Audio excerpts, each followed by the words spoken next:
Theatre পেজে আমাদেরকে এরকমভাবে দুহাত ভরে আশীর্বাদ করছেন।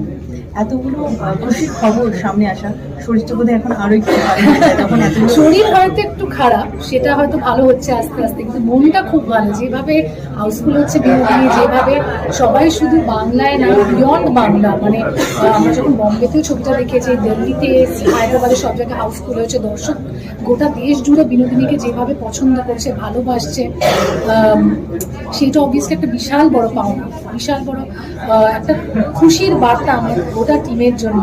এবং যে পরিমাণে ভালোবাসা পাচ্ছি, লোকেরা আমাকে লিখছে। সেদিনকে আমি একটা বিজনেস সামিটে গেছিলাম, সেখানে সবাই গোটা স্টেজ জুড়ে বিনোদিনী নিয়ে কথা বলছে। অবভিয়াসলি এত ভালো লাগছে সেগুলো দেখে। যে গল্পটা আমরা চেয়েছিলাম যে অডিয়েন্সের কাছে পৌঁছো, যেটা ইতিহাসের পাতায় বারবার বলছি আমরা ভুলে যাওয়া একটা পাতা, সেইটাকে আবার ফিরিয়ে আনা, to read it and to recite it and in a way to reincarnate it. So এই পুরো জিনিসটা যে করা এবং সফলভাবে করা, সো অবভিয়াসলি খুব ভালো লাগছে। তুমি সবসময় ভীষণ তো তাই মনটা খুব ভালো, তাই মনটা খুবই ভালো। শরীরটা খারাপ, মনটা খুবই খুশি।